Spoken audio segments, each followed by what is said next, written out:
अगर मोहम्मद नहीं तो हम मुस्लिम भी नहीं होते। हम तो उस पे ईमान लाते हैं, उनको देख के हमने ईमान लाया, उनको सुन के हमने ईमान लाया। हमें कितना मोहब्बत होना चाहिए। मैं कह रहा आई लव मोहम्मद को जो है ना बिल्कुल राजनीति से दूर करना चाहिए, दूर रखना चाहिए बिल्कुल। उसमें राजनीति में नहीं है। हमारा जो है हुजूर पाक सल्लल्लाहु अलैहि वसल्लम इतना वो है, दीन जो फैलाया ना बहुत मोहब्बत से प्यार से दीन फैलाया, बहुत तकलीफ से दीन फैलाया। ठीक है, कोई गुंडागर्दी से दीन नहीं फैलाया। मैं कह रहा जो भी स्टिकर लगा रहा ना आई लव मोहम्मद का, जो स्टिकर लगा रहा गाड़ी में लगा रहा और स्कूटी में लगा रहा, देखो सरासर गलत है वो। क्यों? वो जो है ना एक कुरान की आयत है, वो कुरान में से ही निकला हुआ एक आयत है। कोई हाथ भी नापाक हाथ भी लगा सकता है, गंदा हाथ भी लगा सकता है, गलत है। हम तो अपने धर्म के चीज को जो गलत कर रहे खुद यूज कर रहे, बिल्कुल जो नहीं करना चाहिए मैडम। और जो जहाँ पर जो जैसा दंगा फसाद करा के जो ये करवा रहा है आई लव मोहम्मद, देखिए अगर हम मोहम्मद सल्लल्लाहु अलैहि वसल्लम का मोहब्बत करना अपने दिल में होना चाहिए, हमें किसी को दिखाने के लिए नहीं होना चाहिए मैडम, बिल्कुल नहीं होना चाहिए। और हम तो लोगों को दिखा रहे, क्या दिखाने क्या है, नहीं दिखाना चाहिए। नमस्कार दोस्तों, आप लोगों ने एक वायरल ट्रेंड देखा होगा आई लव मोहम्मद। तो क्या है ये आई लव मोहम्मद और कहां से इसकी शुरुआत हुई है? तो हाल ही फिलहाल में आप लोगों ने एक न्यूज सुनी होगी, बरेली में जो है वो बहुत सारे लोगों ने दंगा भड़काने की कोशिश की है। अब आप लोगों को बता दूं कि जुमे की नमाज के दिन काफी सारे लोग जुमा की नमाज जो है वो अदा करने बरेली आए थे। बरेली आने के बाद वहां पर जो मौलाना है तौकीर रजा, उसके इशारे पर वहां पर दंगा हुआ है वहां पर। अब पुलिस वालों ने हालांकि उन लोगों से बोला भी था कि आप लोग यहाँ पर दंगा मत कीजिए, अगर आप लोगों ने जुमे की नमाज अदा कर ली है तो आप लोग अपनी नमाज अदा करके अपने अपने घर जाइए। लेकिन जो दंगाई थे वो वहां पर खड़े रहे और फिर हजारों की भीड़ जो है इकट्ठा करके वहां पर दंगा करने लगे, लोगों को मारने लगे, लोगों की व्यक्तिगत संपत्ति को हानि पहुंचाने लगे। इसी के साथ निकल कर आता है तौकीर रजा का नाम। तो जो भी ये मामला सामने आया है, सूत्रों के मुताबिक मैं आपको बता दूं कि ये मामला जो भी है वो तौकीर रजा के इशारे पर ही हुआ है। तो पुलिस ने उसके खिलाफ कानूनी कार्रवाई करके उसे जेल में बंद कर दिया है। और जो लोग तोड़फोड़ मचा रहे थे, वहां पर लोगों को मारपीट कर रहे थे, तो उनको चिन्हित करके पुलिस वालों ने उनको भी जेल में भेज दिया है। लेकिन आज ही की बात जो है वो ये सुनने में आ रही है कि कुछ लोग जो हैं वो प्रोटेस्ट कर रहे हैं। अब ये प्रोटेस्ट क्यों हो रहा है? क्योंकि आई लव मोहम्मद के लिए ये प्रोटेस्ट बिल्कुल भी नहीं हो रहा है। ये प्रोटेस्ट हो रहा है तौकीर रजा को रिहा करवाने के लिए। अब आप लोग मुझे बताइए कि एक ऐसा व्यक्ति जो हजारों की भीड़ इकट्ठा करता हो और फिर उसके लिए प्रोटेस्ट लगाते हो कि इसको रिहा किया जाए, तो ऐसे व्यक्ति को रिहा करना सही रहेगा या फिर उसके खिलाफ कानूनी कार्रवाई होनी चाहिए? ये आप लोग मुझे अपनी राय कमेंट में जरूर दें। अगर किसी को नारा लगाना है, प्रोटेस्ट करना है, तो उसे बड़े लोग आए ना जिनको उस मुद्दे की समझ हो। छोटे छोटे बच्चों का इस्तेमाल करके क्या साबित करना चाहते हैं? मैंने भी आपका डिबेट में एक देखा था, मैंने छोटे छोटे बच्चे। देखिए मैडम, पहली बात तो ये कोई धरना प्रदर्शन वाली कोई बात ही नहीं था। ठीक है, हम क्यों अपना चीज को हम दूसरे को जाहिर क्यों करें? अगर मोहब्बत करते हम हुजूर पाक सल्लल्लाहु अलैहि वसल्लम, आपने बिल्कुल करिए, उसमें कोई दिक्कत नहीं है, दिल में होना चाहिए। अगर आपका दिल के अंदर मोहब्बत हुजूर पाक सल्लल्लाहु अलैहि वसल्लम का मोहब्बत है ही नहीं, आप मुसलमान भी नहीं हो। मोहब्बत बिल्कुल होना चाहिए, बिल्कुल, मैं मना नहीं कर रहा हूँ। मगर ये जो जगह जगह के अंदर जो आप जो है क्या नाम है आई लव मोहम्मद का जो पोस्टर लगा रहे हो, ये गलत है। क्यों? हर चीज हर जगह में शोभा नहीं देता मैडम। मैं विरोध कर रहा हूँ उस चीज को। गाड़ी में क्यों लगाए भाई, क्यों लगाए गाड़ी के अंदर? मुसलमानों पर जुर्म करा जा रहा है। वारिस पठान काफी जाने माने नेता है, उनका बयान सामने आया है कि सारे कायदे कानून सिर्फ मुसलमान को लेकर बनाए जाते हैं, उन्हीं के ऊपर लगाए जाते हैं और तानाशाही जो है मुसलमानों को लेकर चल रही है। कौन से ऐसे काले कानून बना दिए मोदी सरकार ने जो मुसलमानों के ऊपर आपदा लेकर के आए हैं? एक बड़ा अच्छा कानून मुसलमानों के लिए निकाला था कि मुसलमान जो थे ना, वो महिलाएं जो थी वो आर्मी में नहीं जा सकती थी। भारत की महिला जो थी वो आर्मी में नहीं जा सकती थी। मोदी की सरकार ने महिलाओं को भी आर्मी में जुड़ने का मौका दिया। और इस्लाम के धर्म से निकलने वाली हमारे देश की बेटी सोफिया कुरैशी ने अपनी भर्ती भरी और इतनी बड़ी कमान संभाली ऑपरेशन सिंदूर की। तो नरेंद्र मोदी जी ने ये काम किया। अटल जी ने दूसरा काम किया था, कलाम साहब को लेकर के चले, राष्ट्रपति के पद तक पे भी वो बैठे थे। ठीक है जी। उसके बाद वीर अब्दुल हमीद के पूरे परिवार को अभी बुलाया गया कुछ समय पहले, नरेंद्र मोदी जी ने सम्मानित किया उनको, शहीद वीर अब्दुल हमीद के परिवार को। तो जो अच्छा और और सच्चा मुसलमान है उसके भारत की जनता भी कल तक थी, आज भी और आगे भी रहेगी। लेकिन आप ये बोलोगे सर तन से जुदा का नारा, पुलिस वालों को पत्थर, आर्मी को पत्थर, उमर खालिद को बाहर निकालो, यासीन मलिक को बाहर निकालो, अफजल कसाब फलाना ढिमकाना, तो कोई आपके साथ नहीं चलेगा। फिर आपको गद्दार बोला जाएगा, आपको कोसा जाएगा, आपको बुरा नहीं लगना चाहिए। जानकारी के लिए मैं आपको बता दूं, कल 5 तारीख है और कल जंतर मंतर पे एक प्रोटेस्ट होने जा रहा है। वो प्रोटेस्ट इसलिए है क्योंकि एक तो मोहम्मद को लेकर प्रोटेस्ट करा जा रहा है, दूसरा उन लोगों की मांग ये है कि तौकीर रजा को जेल से बाहर निकाला जाए और बरेली में जो हिंसा हुए है और जिन लोगों को गिरफ्तार करके जेल में डाला गया है उनकी रिहाई होनी चाहिए। इसको लेकर कल प्रोटेस्ट हो रहा है। सही है गलत है? देखिए, हर चीज़ जो है ना संविधान के तरीका से होना चाहिए मैडम। हमारा देश जो चलेगा संविधान चलेगा, गुंडागर्दी से नहीं चलेगा। ठीक है, देखिए बरेली का अंदर बात कुछ भी नहीं था, बात को बढ़ाया गया। बढ़ा रहा कौन? पहले उनको देखना भी चाहिए, उसमें कोई भी लोग हो सकता है। ठीक है, उसमें बारीकी से जांच करा जाए। ये एक छोटी सी क्या था, ये एक कानपुर के अंदर एक पोस्टर लगाया गया था जो मिलाद नबी दिन थे उस दिन। बताओ, छोटी सी चीज़ के लिए इतना बड़ा चीज़ दंगा भड़का दिया। अब मैं कहना चाह रहा हूँ, जहाँ पर आपने जब एक सीएम ऐसा बोल रहा है जो इनको बीचों में जो है ना डेंटिंग पेंटिंग करना चाहिए, ऐसा सीएम का मुंह से ऐसी बात शोभा नहीं देता। तो आप जब सदन के अंदर रो रहे थे किसी टाइम में रो रहे थे, आपका भी किसी ने डेंटिंग पेंटिंग करे थे क्या? वो चीज़ भी भूलना नहीं चाहिए मैडम। आप ताकत के बलबूते पे संविधान को उल्लंघन करके आप जो राजनीति कर रहे हो, अच्छा नहीं है। देखिए, इसी देश के अंदर अच्छा धुरंधर आया और चला भी गया, मिट्टी भी मिल गया, उनका नामो निशान भी नहीं है, खानदान को नाम लेने वाला भी कोई नहीं है।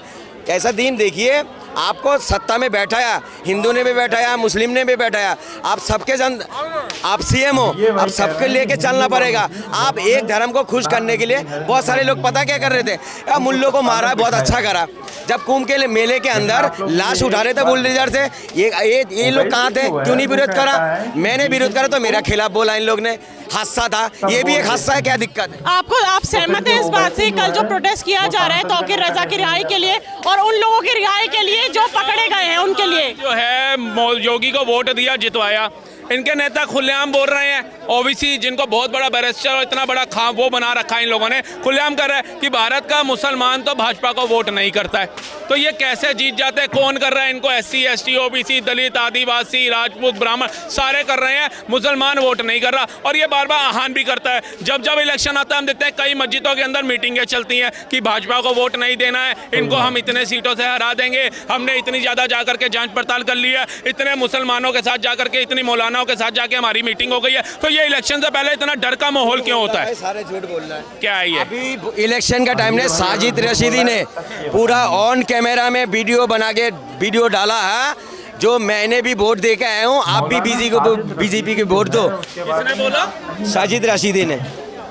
साजिद कौन है? वो जिसने उसको बोला, मौलाना साजिद रशीदी ने उसकी अखिलेश की वाइफ को बोला था, डिम्पल यादव को नंगी बोला था, वो बीजेपी को वोट देगा। जो सारा दिन टीवी चैनल पे बैठ करके मोदी जी को दहाड़ता है, भाजपा की बुराइयां करता है, हिंदुत्व की बुराइयां करता है, वो भाजपा को वोट देगा? ये बहुत बच्चों को बताओ, ये छोटे बच्चों का डिबेट नहीं चल रहा है कि लालीपॉप दोगे और बहला फुसला लोगे। मुसलमान तानाशाही में जी रहा है क्या? तानाशाही करने की कोशिश कर रहा है मुसलमान, ये शक्ति प्रदर्शन कर रहा है, दिखा रहा है कि हम वही ओबीसी वाला लाइन ला रहा है। अरे जरूरत क्या थी वहाँ उग्र होने की, इतनी भीड़ लाने की? और जुम्मे के दिन जरूरत क्या थी? जब परमिशन नहीं है, यहाँ परमिशन लेके कर रहा है ना, कार्यक्रम हो रहा है ना, कोई मना नहीं है। परमिशन नहीं था, अपने घर पे लगाओ, आई लव मोहम्मद करो। सिर्फ मुसलमान के लिए परमिशन है। जब एक बाबा ने कितने बच्चे के रेप करा है, उनके में क्यों नहीं जा रहा फोटोज करने के लिए? आपको एक वीडियो दिखाऊं मैं राम जी का फोटो को जलाया जा रहा। हाँ, अरे बोला मैंने आपके डिबेट में भी बोला हूँ, गलत है, जेल में डालना चाहिए, जेल में डालना चाहिए, बोला मैंने। हाँ, मैं आपको एक वीडियो दिखाऊं जिसमें ज्यादा उम्र नहीं है, 7, 8 या 12 साल के बच्चे हैं। आपने देखा होगा कल मुस्तफाबाद की, हाँ, पोस्टर ले लेके घूम रहे हैं वो, और मोहम्मद का नाम ले रहे हैं, उसके ऊपर वो बोल रहे हैं इनकलाब जिंदाबाद। सल्लल्लाहु अलैहि वसल्लम के बात को अलग रखना चाहिए, राजनीति में नहीं जुड़ना चाहिए। और हमारा मुसलमान जो है ना, जो है पता नहीं क्या बात समझ में नहीं आता, आप गाड़ी पे लग, मैंने बोला नहीं मैडम, बच्चे कर रहे हैं वो गलत है, बिल्कुल गलत है। छोटा बच्चा क्यों आएगा? छोटा प्रदर्शन क्या बच्चे करेगा? अब आते नहीं योगी बाबा। तो मुद्दा बनेगा ना, उसे तो हमारा मजहब बुरा बोलेगा लोग, जो छोटे छोटे बच्चों को लेके आते हैं, बिल्कुल गलत है। तो आपको लगता नहीं कि शायद इन्हीं कारणों की वजह से मुद्दा इतना बड़ा बन चुका है? नहीं, देखिए जो काबिल है, जो मुसलमान के स्कॉलर होता है या जिम्मेदार होता है, प्रोटेस्ट करिए ना शांतिपुर से, जो संविधान के तरीका से करिए। बरेली में संविधान के तरीके से, संविधान के दायरे में रह के प्रोटेस्ट करा गया था। देखिए मैडम, वहाँ जो पुलिस पहुँचे थे, ठीक है, पुलिस भी पहुँचे थे, तो पुलिस पहुँचे तभी तो कुछ बात हुआ था, परमिशन लिया गया था। अगर पुलिस नहीं होता, बाद में आता, तो एक बात माना जाता है, परमिशन नहीं लिया था। नहीं, मैं बता देती हूँ पूरी जानकारी आपको, मैं बता देती हूँ। पहली बात तो परमिशन नहीं गई थी। कुछ पहले मस्जिद के बाहर कुछ लोग थे, उसके बाद वो मोहम्मद के नारे लगा रहे थे और पोस्टर लेके खड़े थे। लेकिन जब ये पता लगता है उन लोगों को, आए थे बीट अफसर ने फिर एसएचओ को इतला दी थी। एसएचओ के बाद जब पुलिस प्रशासन वहां पे इकट्ठा हुआ था, उसके बाद अनाउंस करने के बाद भी जब भीड़ हट नहीं रही थी, उसके बाद डीसीपी जो वहां के मेरे ख्याल से सुपरिटेंडेंट ऑफ पुलिस होते हैं, एसडीएम है शायद, उनको कॉल किया गया था कि नहीं निरंतर हो रहा, उग्र नारे लगाए जा रहे हैं, पत्थरबाजी शुरू हो गई है। ऐसा नहीं है कांस्टेबल ने ऑर्डर किया लाठीचार्ज का और पुलिस शुरू हो गई, ऊपर से ऑर्डर लेना पड़ता है। जब आप पुलिस को पत्थर मारोगे, जब नारे लगाओगे उल्टे सीधे, तो लाठियां ही खाओगे ना। वो तोकीर रजा कहाँ था उस समय? वो क्यों नहीं था आगे, जो कह रहा था मुसलमानों इकट्ठे हो जाओ? पुलिस का बयान सामने आया है कि उन्होंने बोला कि परमिशन, हमने जो प्रोग्राम है वो कैंसिल कर दिया, जिसके बाद थोड़ी सी भीड़ काफी ज्यादा बढ़ गई और उग्रवादी जो हरकतें हैं वो शुरू हो गई। इसके बाद हम वहाँ पहुंचे ताकि जो काबू है हम नियंत्रण पा सके लोगों के ऊपर। बाद में आया, पहले नहीं आया। पहले वहाँ के नॉर्मल बीट ऑफिसर थे जो वो वहाँ पे देख रहे थे क्या स्थिति चल रही है। ऐसा नहीं हवा में बातें कर दी। और ये जो भीड़ है ना, ये 4-5 वीडियो दिखाएंगे भागती हुई। स्टार्टिंग वाली वीडियो दिखाओ जिसमें पुलिस माइक लेकर के बोल रही है आप लोगों ने जुम्मे की नमाज अदा कर ली है, आप लोग चले जाइए। लेकिन क्यों नहीं जा रहे? ये भाई ने बोला जो हुआ पुलिस नहीं थे, ठीक है, पुलिस नहीं थे, बिल्कुल पुलिस मौजूद है। मैं ये नहीं कह रहा जो पत्थर मारा पुलिस पे बिल्कुल गलत है, नहीं, वो कानून को ऊपर हाथ नहीं उठाना चाहिए, वो हमारा तो सुरक्षा के लिए रखता है ना, ये गलत है। अगर पुलिस पे अगर हम टॉर्चर करेंगे तो संविधान के तरीके से हम कहाँ चल रहे हैं मैडम? संविधान का उल्लंघन कर रहे हैं। पुलिस जो है सिक्योरिटी के लिए दिया जाता है। मैं कह रहा हूँ हुआ जो हुआ है, ठीक है, हमारे देश में चलिए, वो तो एक मौलाना ने करवा दिया। जो क्या नाम है आपका, उत्तराखंड में जो पुलिस ने अभी डंडा मारे हैं स्टूडेंटों को, तो वो कौन सी मौलाना ने करवाया? वो तो कोई मौलाना नहीं था ना मैडम। फिर लद्दाख के अंदर जो डंडा बरसाया है आग जालिन में, हुआ कौन से मौलाना ने? लद्दाख के मुद्दे पे भी आएंगे, मौलाना तो था नहीं, उसमें भी आएंगे। क्या अपने देश में I love Mohammad, I love Ram, XYZ जो भी हो, क्या बोलना ये गुनाह है? नहीं, बिल्कुल नहीं है। हाँ, लेकिन जो इसके नाम पे उपद्रव कर रहे, सरकार उसको चिन्हित करे, उसको मारे, तोड़े, दंडित करे, स्टेट खराब ना हो, देश खराब ना हो। अरे बात ना आप कह रहे ना, पुलिस की बात है। हमारा ना साउथ दिल्ली में, हम लोग जामिया नगर के रहने वाले, वहाँ पे ना हर जुमा के दिन 1 मिनट रुक जाओ यार, हर जुमा के दिन 4 से 5 पुलिस रहते हैं ताकि कोई दंगे ना हो।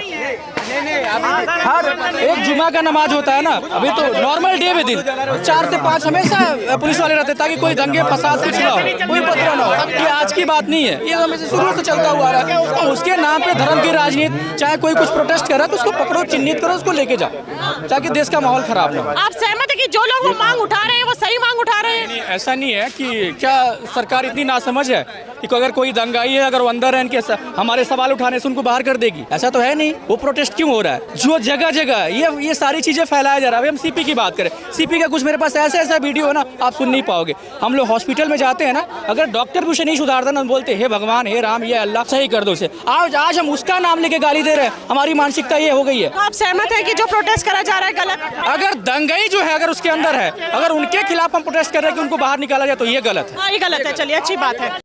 तो कैसी लगी आप लोगों को हमारी ये वीडियो, हमें कमेंट में जरूर बताएं। अगर वीडियो अच्छी लगी हो तो वीडियो को लाइक करके चैनल को कर ले सब्सक्राइब, क्योंकि इसी तरीके की लेटेस्ट न्यूज आप लोगों को इस चैनल पर मिलती रहेगी। मिलते हैं फिर एक नई वीडियो में, तब तक के लिए नमस्कार, अपना ख्याल रखिए।